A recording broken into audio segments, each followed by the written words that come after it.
Come here. Let's go.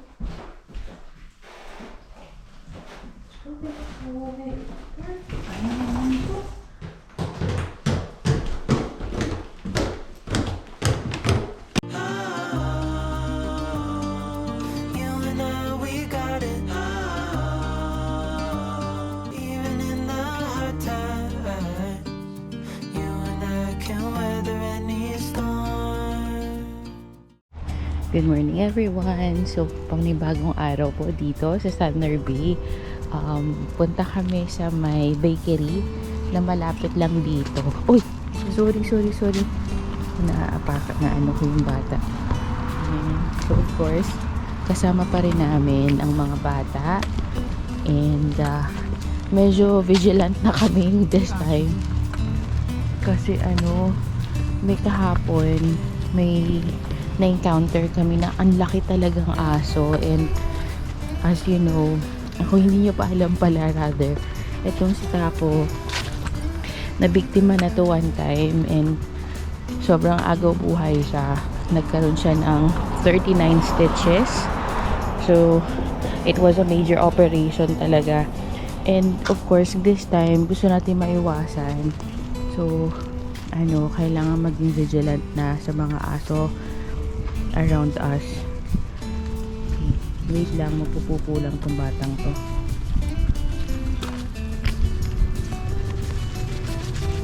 Mag-church na kami mamaya, kaso Polish daw yung language, so wala, every Saturday lang kami siguro. I'm not sure kung makahanap pa kami ng ibang church na mas malapit dito para makapag-church na ng Sunday. So if ever, Saturday na lang ng 5 PM next week. May mga weekdays naman, pero check pa rin namin. So, punta kami sa may beacon. Dito yun siya banda eh. Parang doon ata pa siya. Parang dito ba yun? Or doon sa kabila. Yun, basta dyan sa banda.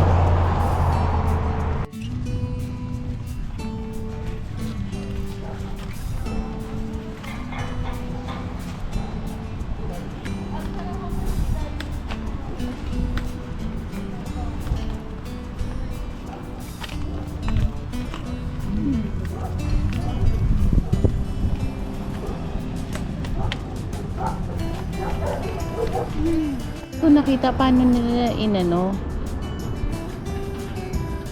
so guys, nasa park kami, mag-aano sana kami, magko-coffee. Bumili na kami dun sa may sa bakery ng tinapay. Hindi ko lang nakuhaan ng video kasi niya ako minsan, baka alam mo yun, bawal. So dito sa may park, umupo muna kami dito kasi may aso doon. Ayun pinapapupo nila. Basta kung nakikita niyo yun dyan. Ayun, may lalaki. Ang laki. Ayaw namin makihalubilo sa mga ganyang kalaking aso. Delikado. So, ayan.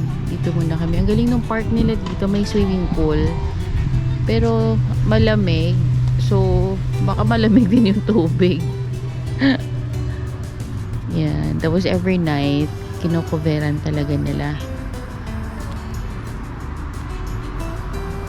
Yan. Sana yun. Malayo na ba siya? Papunta dun sa atin. Okay, sige. Sa bahay na lang siguro kami kakain kasi wala kaming coffee. Kala kasi namin nagtitinda sila ng coffee doon, pero purely bread lang siya doon sa bakery. So yun, next time na lang siguro magdadala kami ng coffee namin.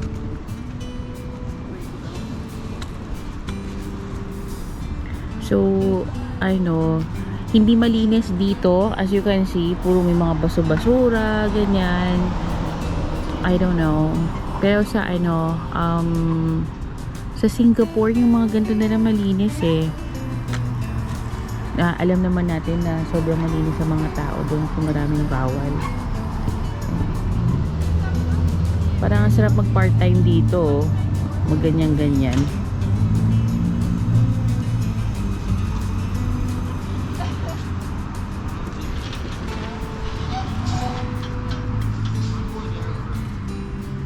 Ang bigat na iniikot nila. Nangyari. It's broken. Ay. Hello guys, so it's our 5th day dito sa may Thunder Bay and nag-scout kami ng tubig. Scout talaga ng tubig. So etong building kung nasaan ako, ito nasa Dollarama and wala silang tubig. So ganito lang mahirap dito, hindi lahat ng gusto mo sa isang store meron. Imagine tubig wala sila. So tapos dito yung Best Buy tsaka Staples and then Walmart and PetSmart. So dun pa kami pupunta sa may Walmart, pero kasi mainit sa entrance nila kasi yung araw dito sa kaliwa. So dito muna ako sa may sa Dollarama mag-aantay. So yeah, sa sobrang lawak dito ng ng parking, tingnan mo yan, layo-layo yung mga store. So talaga kung todo lakad papunta dito, mga siguro I think mga nasa 30 minutes ang nilakad namin. And nagdala na kami nitong wagon. So for sure kasi mabigat yung tubig. Syempre pang Kardashian yung tubig na bibilhin namin kasi mailap yung yung tulad sa atin na water refilling station. Wala dito. Tapos may nakita ako na parang isang galon, 5 gallon ata yun ng water. Pero sa ngayon kasi since aalis kami after 1 month sa inuupahan namin, hindi sa practical na kumuha kami noon kasi baka mamaya hindi na naman maubos, sayang lang. Pwede namin dalhin pero alam mo yon, mapapalayo ka na masyado. And so yung pang Kardashian muna na tubig yung dadalhin, yung bibilhin namin. And yun lang yung pinaka-agenda today kasi it's Sunday. Yan. And eto, buti na lang, so as you guys know, nagko-camping kami, dala namin yan yung mga bata. And also since hindi nga friendly, ayan, dinala ko din tong upuan namin, isa lang. So habang nag-aantay, nakakaupo ako kasi hindi tulad sa atin na alam mo yun, madaming upuan available, pwede kang umupo. Dito halos wala kasi parang syempre lahat may sasakyan. Ang expected is umupo ka ng sasakyan. Tapos if you're a person with disability, iilan lang ang store na nakita ko na may upuan sila. And syempre wala silang tulad sa atin na may PWD lane. Wala akong napansin na ganun. Tapos if ever na kailangan mo umupo, isa lang ang store again na nakita ko na may upuan. The rest wala. You have to talaga tayo. You have to tayo in the pila. Ganon. Ayan. So kaya nagdala na ako ng upuan namin. And ang init ng alas 4, hindi, I think mga 5 o'clock na. 5 o'clock nila, sobrang init. Feeling ko 1 o'clock sa atin sa Pilipinas. Ayun, so standby lang kami dito. And pag nagpa-print ng resume dito daw sa Staples, meron dyan. So ngayon hindi makapag-print, hindi pa ako nakapag-edit ng ng resume. Bali gumawa na ako ng Indeed resume ko doon sa kanila and searchable siya. And wala pa pala ako napapasa on our 5th day kasi mainuna namin yung mga SIN, yung mga sa bangko. Tapos importante talaga yung matitirahan, yung kasi ma-evict na kami after 1 month dun sa inuupahan namin at napakahirap nga maghanap ng ng mauupahan. Kaya medyo inuuna namin yon. Every day we're searching. And bukas meron kaming viewing ng ng apartment. And sana pwede sa amin dahil may aso kami, and sana mas malapit sa sa school. Yun naman yung pinaka-importante, yung school ng estudyante natin mas accessible kesa sa sa magtatrabaho. Kasi ako naman flexible naman ako. Alam mo yun, kahit saan naman yan within Thunder Bay, kayang-kaya natin yan as long as mayroong accessible siya sa transportation, yung bus. Anyway, bus lang naman yung meron dito. Meron naman yung parang Uber. Hindi siya Uber, nakalimutan ko yung tawag dito mismo sa Thunder Bay. So yun, meron naman silang gano'n. Pero very, very of course expensive kahit naman sa atin, 'di ba? Very expensive nun. Andito na yung inaantay ko, nakabili na siya. Ano kaya yung dala niya sa kaya so kung todo lakad. Tapos alam mo, sorry, makat ko lang yung story about sa Airbnb. Ang itim na namin sa ilang araw namin paglalakad dito. May tubig. Meron. Paano pang Kardashian? Hindi man. Ay, hindi. Medyo malaki. Patingin. 4 liters. 4 liters na nabili mo. Okay. Mas mura siya. Kesa dun sa patingi-tingi. Okay. You did the math? Ganon? Okay. Alright. Tapos mas mura dito yung Pepsi. Kasi doon, walang Coke. Doon, mas mahal yung Coke. Mas mahal yung Coke. Di mag-Pepsi tayo. Mahal pala eh. Oh. Ayan. So, kita nyo guys, we always compare yung mga pinupuntahan namin. Hindi kami nagsisettle sa sa isang bilihan lang. Maganda nga yung magkakatabi, yung may napuntahan kami na magkakatabi yung yung Walmart, Dollarama, tapos Dollar Tree ba yun? Hindi, No Frills, mga supermarket to sila. So yung apat na yun, pinagpupuntahan namin isa-isa, pinicturean namin yung mga bibilhin namin. Yun, para ma-compare. So, tanan! Ay, hindi ka kita. Pero guys, bumili siya ng 4 na Pepsi na 1 liter ang isa. Tapos, Ay, natapon yung tubig. So, that Pepsi cost $1. Nasa, 40 pesos? Nasa 40 pesos yung isa. Ganon. Mahal din, no? So, guys, ayan, naglalakad na naman kami. And this will be mga 38-minute walk pauwi sa amin. So, sakto. Ayan, kailangan natin pagurin itong mga batang to para hindi sila magtahol-tahol sa bahay. So, wait lang.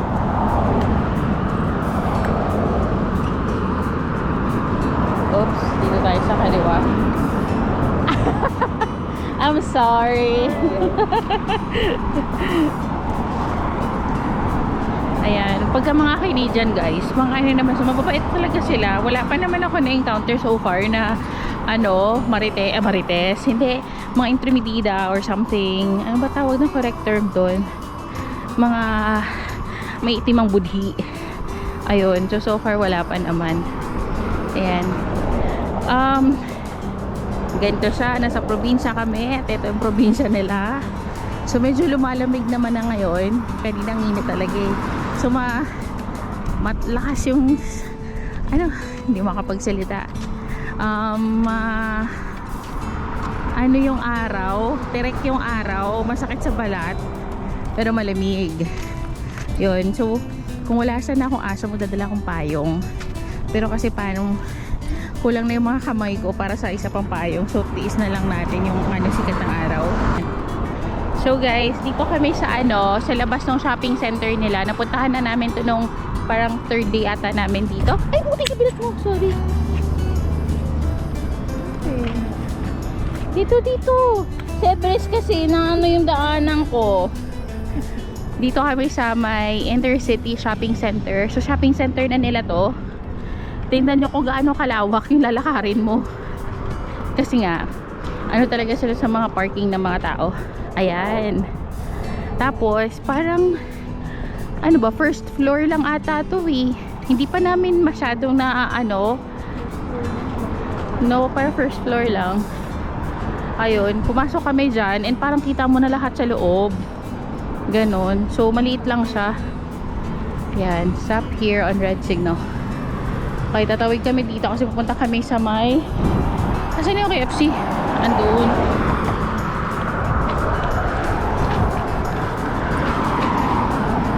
So guys, hindi namin sure, pero pag may sasakyan to, malamang magkukotse yan papunta from one place to another, diba? So baka tulad din namin tong mga to, walang sasakyan, kaya kundo to lakad. Yan. Okay, punta tayo dito sa KFC. Bili lang tayo ng drinks kasi uhaw na nga tayo. Doon tayo sa medyo may sugar para kahit papaano may energy tayo na very very light. Tingnan nyo yung guys, tingnan nyo yung pila dyan sa sa amusement park nila. Nung isang araw medyo maiksi lang, isang tangkal. Ngayon isang depa na. Ganyan, ang haba ng pila. Tapos doon sa loob napakadami na rin talagang tao. And I think ramdam talaga dito na pagka weekend, since wala nga naman sila siguro masyadong maggawa, alam mo yun, family day talaga nila. Ayan. galing. Okay, dito kami dumaan, tumawid kami kasi nga alam naman namin na madaming tao dyan. So para lang maiwasan ng mga tao. Ng dalawang aso yung mga tao na nakapila. Yan, kasi nung last time, dyan kami tumaan. Nasa kalsada na kami naglalakad. So, para safe, dito tayo. Yan. One dog down. Ayaw na maglakad. Sit down. Ayan, o, lagay na siya dyan sa ano namin. Makalipa rin to yung upuan na yan. Kasi magaan. Okay, let's go.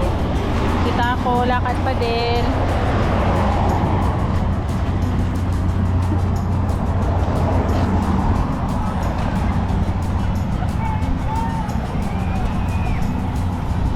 Olo, grabe naman kung itapon ka, uy.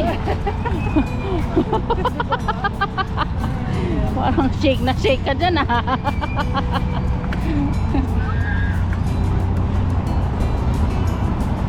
Ay, dalawa na ang pila.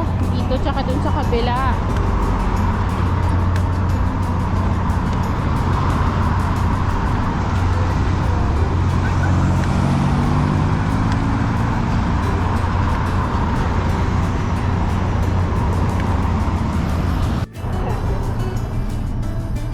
Oh, okay. Let's go.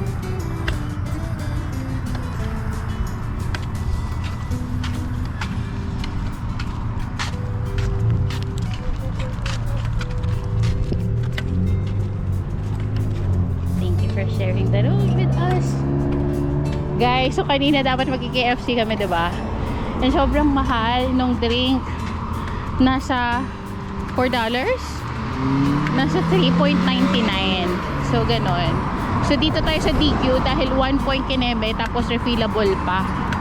Yan. Kaya dito kami bibili ng soft drink. Tapos, ang maganda pa nun, meron silang upuan sa labas. So, pwede kami makapag-relax. Doon kasi sa KFC wala isa lang yung upuan na dala namin. Kaya, eto, dito na sa DQ.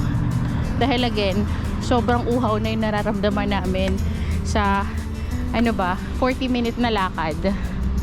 Ayan. Yun ang ma-afford natin so far. And then may pinili na kaming soft drinks doon. Yun. Syempre hindi nga siya malamig. So, ayan. Bili tayo din sa DQ.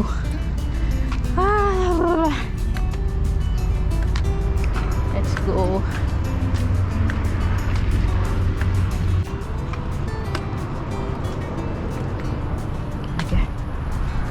Go sit here. Diyos ko, 40 minutes kaming naglakad. Akala siguro ni Mami Daddy kayang-kaya namin yun. Hindi naman kami sanay sa ganong lakaran, no? Ang lakad namin, isang buong street lang. Tapos paikot lang dun sa amin sa Carmona. Tapos dito, parang buong country ng Canada yung inikot namin. Diyos ko. Sa totoo lang ayoko na talagang tumayo Nilagay pa ako niya sa wagon ni Daddy, Okay. Bigyan ko ng water. Sobrang pagod ko na. Gusto ko na talagang mahimlay muna ng matagal-tagal. Kaya sabi ko kay Mami, ilagay niya tong upuan para makapagpahinga ako. At ayan, antimano, tumalon ako. Diba?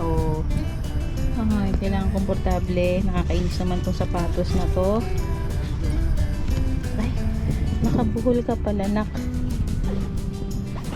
Ayan.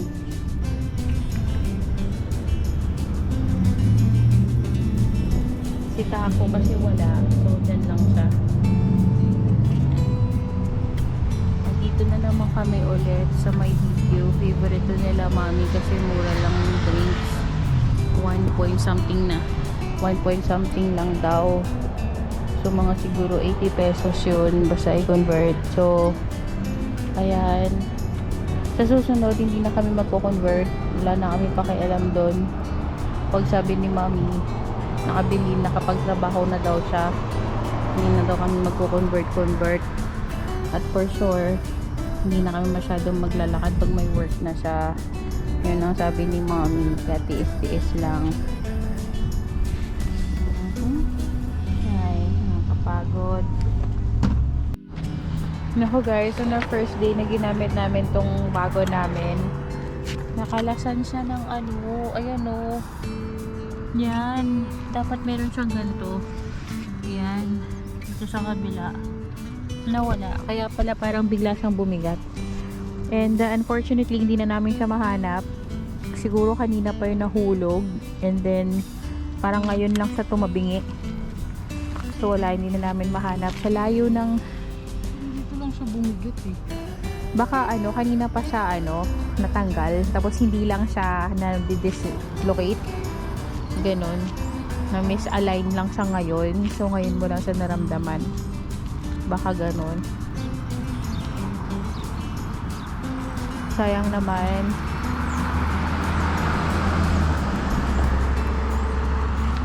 Niisip pa naman namin na ano, well, I think kaya pa naman siyang gamitin. Pero prone lang siya sa ano, yung yun, ma-misalign siya tapos bibigat siya. Hopefully makahanap kami ng ano, ng extra niyan.